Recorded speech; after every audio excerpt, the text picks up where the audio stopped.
Assalamualaikum warahmatullahi wabarakatuh. Nama saya Ika Wahyu Hidawati dari kelas B220 dengan NIM 13520-189. Di sini saya akan menjelaskan tentang praktikum farmasi rumah sakit. Untuk bab pertama adalah perencanaan sediaan farmasi dan bahan medis habis pakai.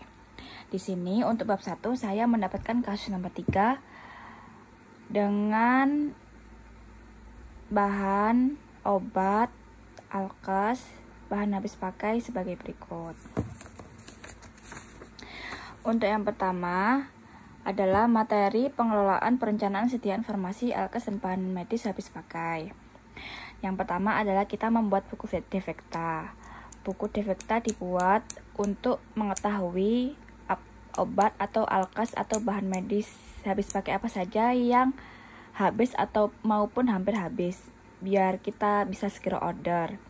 Seperti ini untuk buku defekta yang pertama, ini adalah obat-obat yang hampir habis atau sudah habis. Bisa dilihat untuk yang pertama kita tulis untuk tanggalnya, tanggal ordernya, tanggal kita defekta. Terus kita tulis bahan obat alkes bahan medis habis pakai apa saja yang akan kita defekta.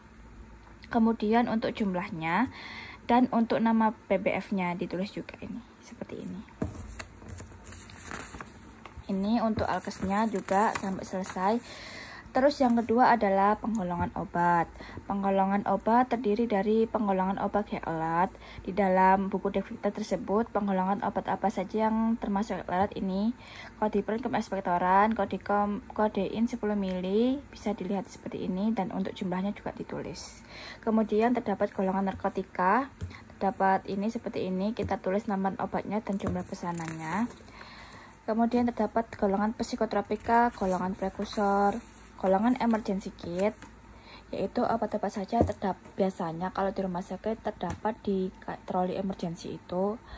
Jadi yang harus selalu ada untuk keadaan emergency. Kemudian terdapat golongan antibiotik injeksi, golongan bahan medis habis pakai, golongan alkes, golongan sediaan injeksi, golongan sediaan tablet, golongan sediaan tetes mata, dan golongan sediaan salep kulit. Nah, ini untuk apa saja nama pabrik dan nama distributornya. Kemudian ini untuk SP, surat pesanan. Jadi kalau misalnya kita mau order barang, kita kan harus membuat surat pesanan terlebih dahulu. Nah, ini adalah contoh-contoh surat pesanannya. Ini contoh surat pesanan.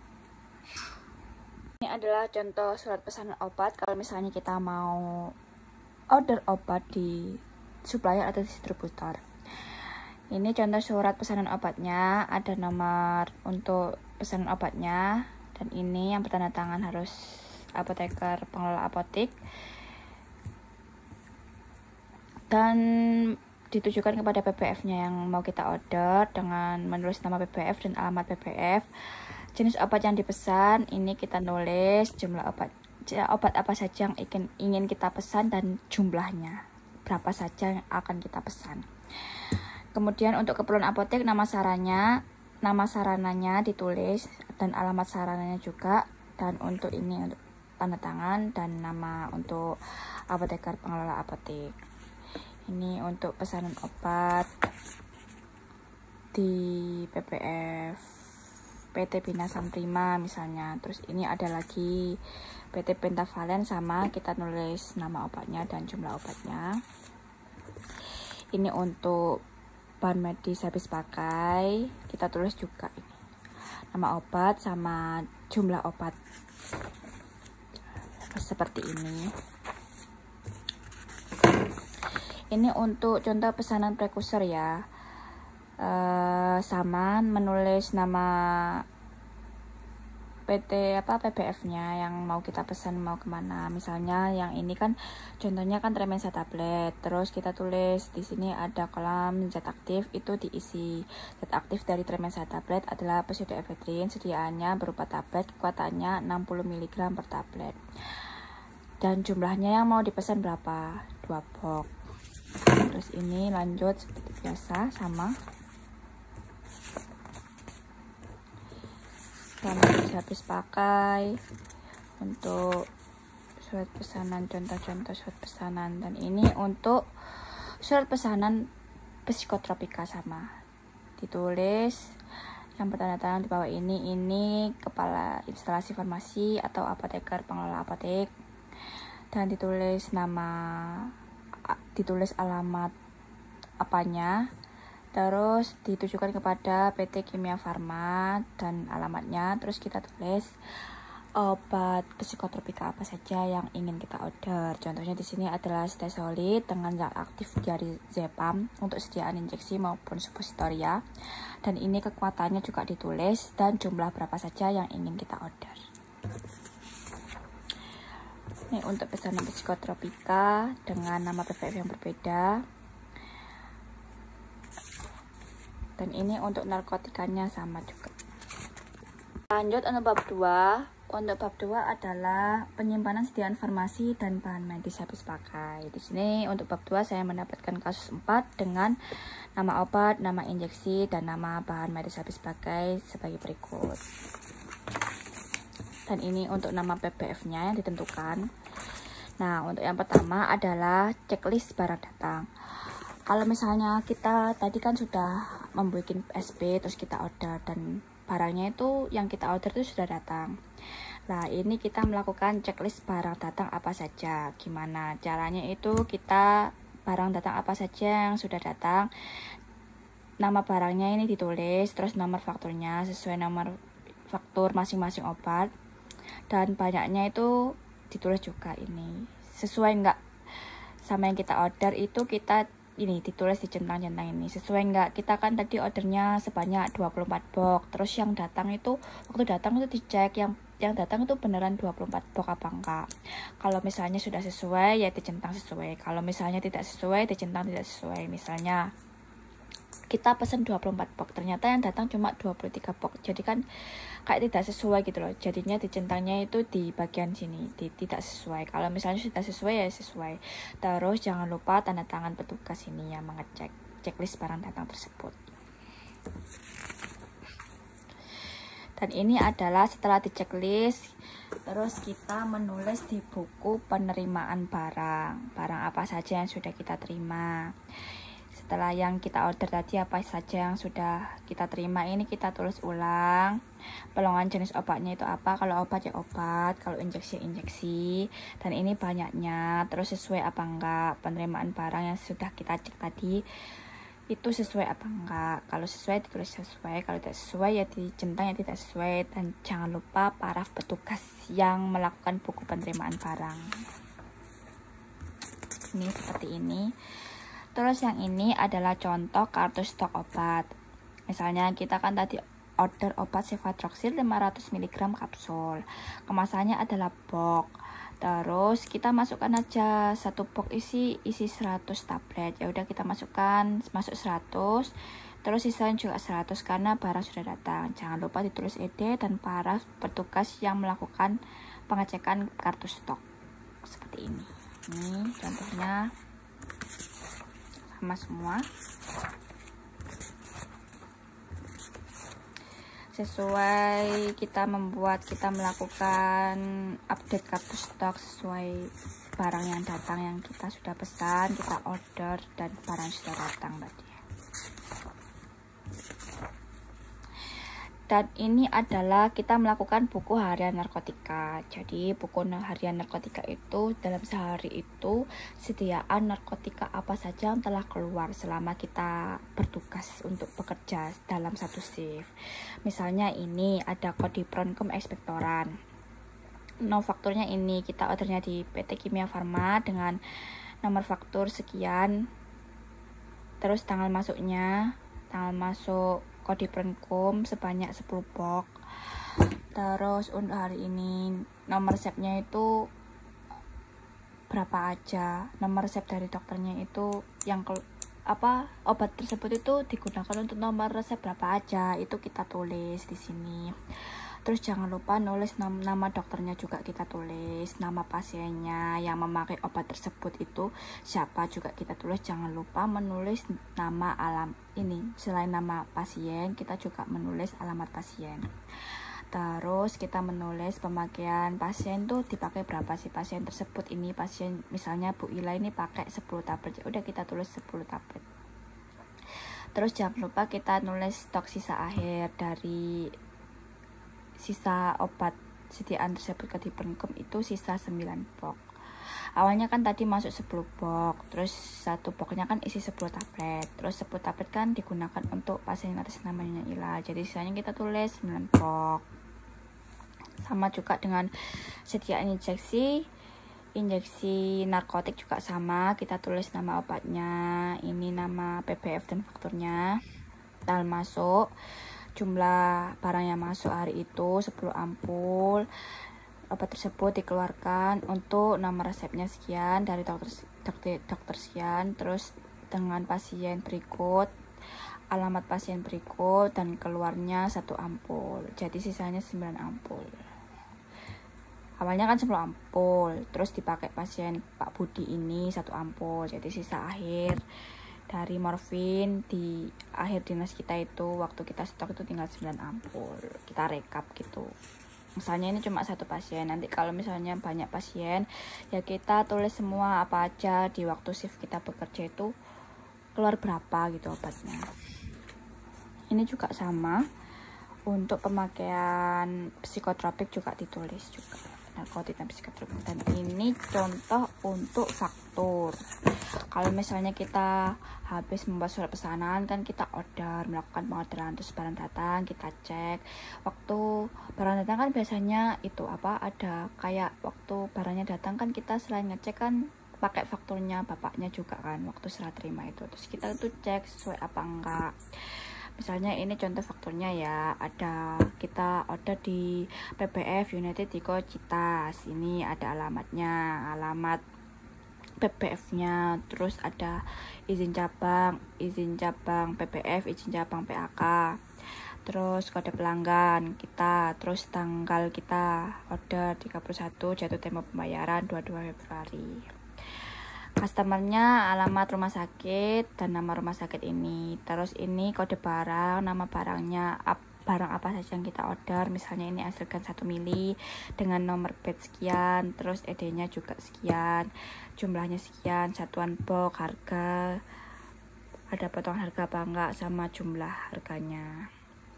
Ini kita cocokin nanti barangnya itu sesuai apa enggak. Kita order hasilkan sebanyak 2 box kan di surat pesanan, terus fakturnya sesuai enggak 2 box, terus disesuaiin barang yang kita terima. Kalau kita terima barang disesuaiin, barang yang kita terima itu ED-nya sudah sesuai enggak sama yang difaktur, sama nomor batch-nya sesuai apa enggak. Harganya ini untuk dasar penanganan pajak, terus biasanya terdapat PPN sebanyak 10%, terus jumlahnya harus dibayar gitu. Sama ini fakturnya untuk lain-lain PPF, ini untuk kimia farma, untuk faktur psikotropik ini. Sama ini juga untuk sediaan injeksi narkotik, untuk bahan medis habis pakai juga sama. Untuk contoh fakturnya ini.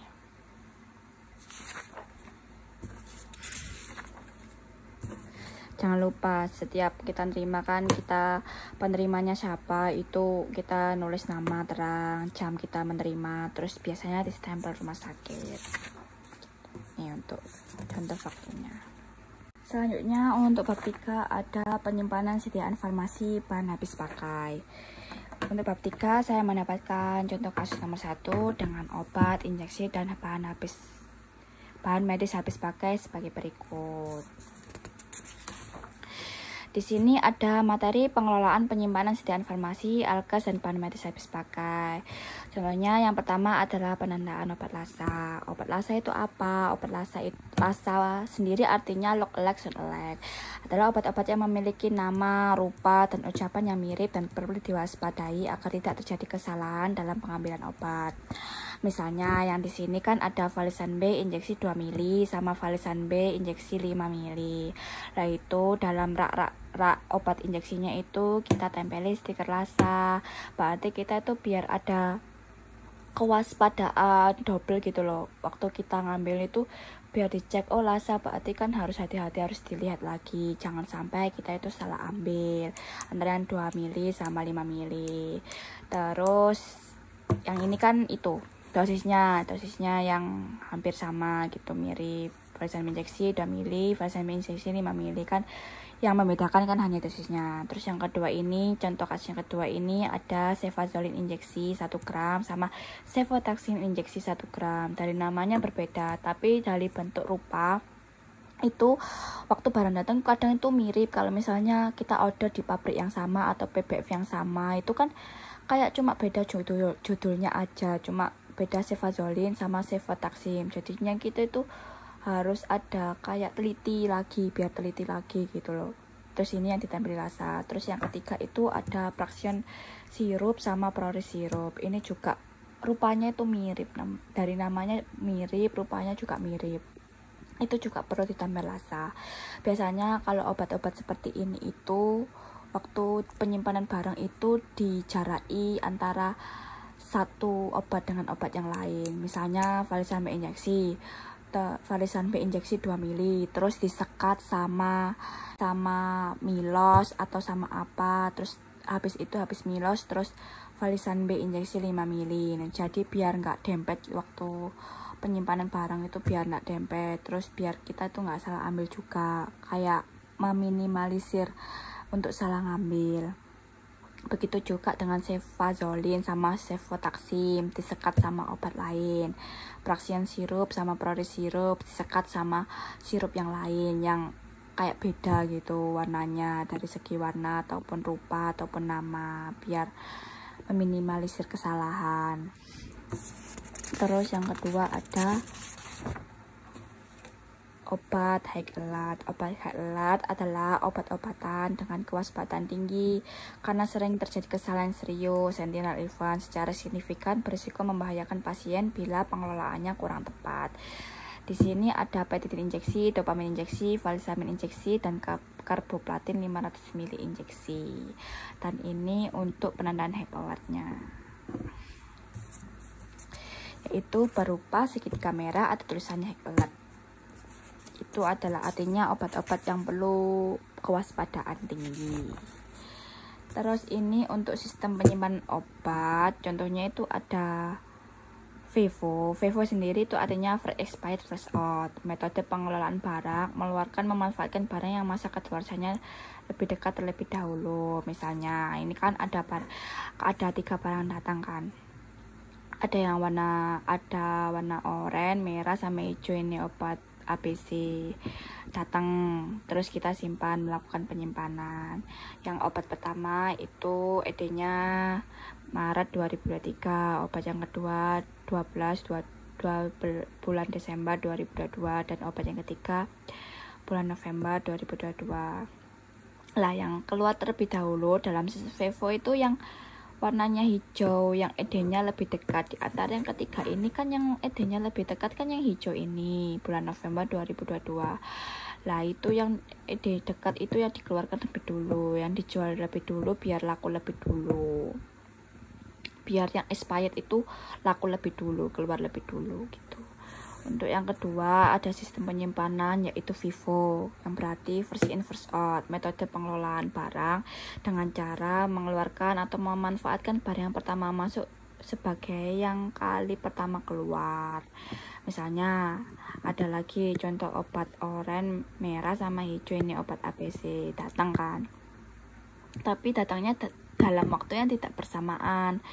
Terus kita tuh menyimpan kan. Terus yang warna oranye ini ED-nya Mei 2023, yang merah ini Juni 2023, sama yang hijau itu Juni 2023. Dari 3 obat ini itu yang order pertama itu yang warna hijau ini. Warna hijau itu order duluan. Terus yang warna merah ini kita itu melakukan pengorderan yang kedua kali. Terus yang terakhir itu walaupun ED-nya lebih pendek, lebih deketan yang ini, tapi ini tuh ordernya yang ketiga.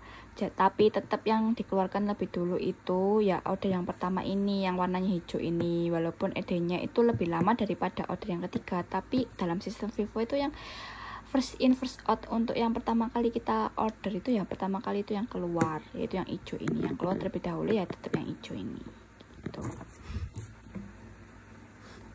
Nah, contoh sistem penyimpanan obat Vivo sama Vivo. Yang penjelasan dari saya, mohon dikoreksi bila ada salahnya, salah menjelaskan atau salah dalam penyampaian ataupun salah kata. Terima kasih. Wassalamualaikum warahmatullahi wabarakatuh.